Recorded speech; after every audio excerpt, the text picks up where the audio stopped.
जय यीशु की। मैं हूँ प्रियंका डामोर और आप देख रहे हैं रेडियो वार्ता शीर्षक की हिंदी सर्विस। कलीसियाई समाचार में आप सभी का स्वागत है। कलीसियाई समाचारों में प्रमुख है एस्तोनिया कैथोलिक विश्वास की शताब्दी। यूनिसेफ ने कहा गाजा में बच्चों की हत्या बंद हो। घातक बाढ़ उपरांत स्पेन सैनिकों की तैनाती। भारतीय पत्रकार ने कहा शराब की लत से उबरना संभव है। दलित ईसाई कोटा पर पैनल के विस्तार की सराहना की गई। हिंदू नेता के ड्रग व्यापार के दावे से ईसाई नाराज। भारत का डिजिटल परिवर्तन साइबर सुरक्षा चुनौतियों का सामना कर रहा है। अब जानते समाचार विस्तार से। एस्तोनिया कैथोलिक विश्वास की शताब्दी। एस्तोनिया के प्रेरित प्रशासक की स्थापना की 100वीं वर्षगांठ के अवसर पर पोप फ्रांसिस ने तैलिन प्रांत के धर्म प्रांत फिलिप जीन चार्ल्स जॉर्डन को एक पत्र भेजते हुए छोटी कलीसिया के कार्यों की प्रशंसा की। एस्तोनिया में प्रेरित प्रशासन की शताब्दी की यादगारी में पोप फ्रांसिस ने एस्तोनिया की छोटी लेकिन जीवंत कलीसिया की प्रशंसा करते हुए एक संदेश भेजा। प्रेरित प्रशासक एक कैथोलिक समुदाय है जिसे संत पापा ने धर्म प्रांत का दर्जा नहीं दिया है और यह एक प्रेरित प्रशासक द्वारा शासित होता है। पोप फ्रांसिस ने अपने संदेश के शुरू में 2018 में एस्तोनिया की अपनी यात्रा की याद दिलाई और इसे अति महत्वपूर्ण क्षण करार देते हुए कहा यह कैथोलिक धर्म की एक दृढ़ निष्ठा की एक शताब्दी का प्रतीक है। यूनिसेफ ने कहा गाजा में बच्चों की हत्या बंद हो। संयुक्त राष्ट्र बाल एजेंसी के 48 घंटे की अवधि में इजरायली हमलों में 50 बच्चे मारे जाने की पुष्टि करते हुए बच्चों की हत्या पर रोक लगाए जाने की बात कही। हमलों का लक्ष्य उत्तरी गाजा में जाबलिया प्रांत था जहां कई सप्ताह से इजराइल की बमबारी जारी है।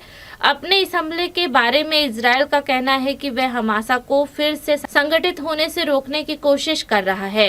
यूनिसेफ के प्रवक्ता जेम्स एल्डर का कहना है कि गाजा में बच्चों की हत्या बंद होनी चाहिए। इसके अलावा शनिवार को गाजा में पोलियो टीकाकरण अभियान के दौरान एक इजरायली ड्रोन द्वारा एक अस्थायी क्लिनिक पर हमला किए जाने से 3 फिलिस्तीनी बच्चे घायल हो गए। यह घटना तब हुई जब स्वास्थ्य कार्यकर्ता गाजा शहर में 10 वर्षों से कम आयु के बच्चों के लिए आपातकालीन पोलियो टीकाकरण अभियान शुरू कर रहे थे। घातक बाढ़ उपरांत स्पेन सैनिकों की तैनाती। स्पेन में भीषण बाढ़ के उपरांत स्थिति से निपटने हेतु बड़ी संख्या में सैन्य बलों के जवानों की तैनाती स्पेन के प्रधानमंत्री पेड्रो साnchez ने भीषण बाढ़ से निपटने में मदद के लिए देश की सबसे बड़ी शांतिकालीन सैन्य तैनाती का आदेश दिया है। अधिकारियों के अनुसार पूर्वी, दक्षिणी और मध्य क्षेत्रों में कम से कम 211 लोगों की मौत के बाद स्थिति से निपटने के लिए 5000 और सैनिकों को तैनात किया गया है। हालांकि आलोचकों का कहना है कि आपदा पीड़ितों को मुआवजा देने में उनकी सरकार का रिकॉर्ड खराब है। 2021 में स्पेन के ला प्लाम द्वीप पर सबसे लंबे और सबसे विनाशकारी ज्वालामुखी विस्फोट के बाद कई लोग कथित तौर पर अभी भी वित्तीय मदद का इंतजार कर रहे हैं। भारतीय पत्रकार ने कहा शराब की लत से उबरना संभव है। भारतीय पत्रकार और लेखिका मरिया वियेंसी ने गोवा और भारत और दुनिया भर में परिवारों पर शराब की लत के गहरे प्रभाव पर प्रकाश डाला है। वह आशा का संदेश देती है कि इस लत से उबरना संभव है और परिवार शराब की लत से सबसे बुरे प्रभाव के बावजूद अपने में सुधार ला सकते हैं। शराब की लत एक ऐसी लत है जो दुनिया के हर कोनों में पुरुषों, महिलाओं और यहाँ तक कि बच्चों को भी प्रभावित करती है, जिसके कारण व्यक्ति के पूरे परिवार पर भयानक परिणाम होते हैं, जिसमें दोषारोपण भी शामिल है। मरिया ने एक पत्रकार के रूप में अपने जीवन के पिछले कुछ वर्षों को भारत के गोवा राज्य में शराब की लत के प्रचलन का दस्तावेजीकरण करने के लिए समर्पित किया है। दलित ईसाई कोटा पर पैनल के विस्तार की सराहना की गई।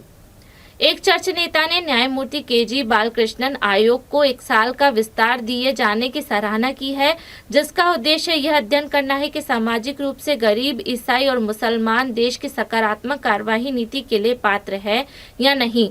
Catholic bishop conference of India CBCI के इक्यूमेनिजन ऑफिस के सचिव फादर एंटनी थुम्मा ने कहा, हम पैनल को दिए गए विस्तार का स्वागत करते हैं क्योंकि यह निर्धारित समय के भीतर अपना काम पूरा करने में असमर्थ था।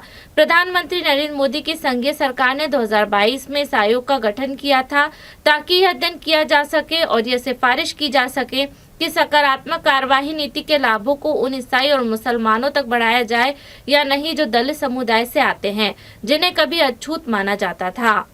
हिंदू नेता के ड्रग व्यापार के दावे से ईसाई नाराज। एक चर्च नेता ने एक हिंदू संगठन के नेता के इस दावे की निंदा की है कि ईसाई चर्च उत्तर पूर्वी भारत में ड्रग व्यापार के केंद्र में है, जिसकी सीमा दुनिया के सबसे बड़े अफीम उत्पादन म्यांमार से लगती है। विश्व हिंदू परिषद के अंतर्राष्ट्रीय संयुक्त महासचिव सुरेंद्र कुमार जैन ने उत्तर पूर्वी भारत के सबसे बड़े राज्य असम में कार्यक्रम में कहा, चर्चों द्वारा ड्रग का कारोबार बड़े पैमाने पर किया जाता है, जो हमारी संस्कृति को नष्ट कर रहा है। हिंदू नेता ने 27 अक्टूबर असम के हाफलोंग जिले के दीमा हसाओ में एक कंप्यूटर सेंटर का उद्घाटन करते हुए कहा, हम सरकार के साथ हाथ मिलाएंगे और पूर्वोत्तर क्षेत्र को ड्रग मुक्त बनाने के लिए अभियान शुरू करेंगे।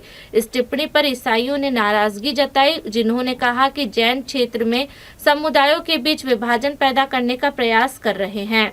भारत का डिजिटल परिवर्तन साइबर सुरक्षा चुनौतियों का सामना कर रहा है। भारत के उल्लेखनीय डिजिटल परिवर्तन ने साइबर अपराध की समानांतर वृद्धि ला दी है, जो देश की प्रगति के लिए महत्वपूर्ण चुनौतियां पेश कर रहा है।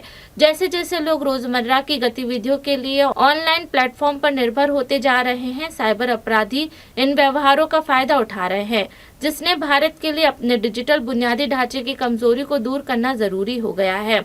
National cyber crime report portal NCRP के हालिया डेटा एक गंभीर तस्वीर पेश करते हैं। 2024 की पहली तिमाही में ही भारतीयों को विभिन्न प्रकार के साइबर अपराधों में भारी वित्तीय नुकसान हुआ, जिसमें डिजिटल गिरफ्तारी घोटाला से 1.2 अरब रुपए, ट्रेडिंग घोटाले से 14.2 बिलियन रुपए, निवेश घोटाले से 2.58 करोड़ रुपए और रोमांस घोटाले से 13.23 करोड़ रुपए शामिल है। ये आंकड़े इस मुद्दे को संबोधित करने के लिए सरकार और व्यक्तिगत कार्यवाही दोनों की तत्काल आवश्यकता को दर्शाते हैं, क्योंकि साइबर अपराधों से न केवल पैसे की हानि होती है, बल्कि डिजिटल सिस्टम में लोगों का भरोसा भी कम होता है। इसी के साथ कल से समाचार समाप्त हुए। अगली बार फिर मुलाकात होगी नई खबरों के साथ। नमस्कार।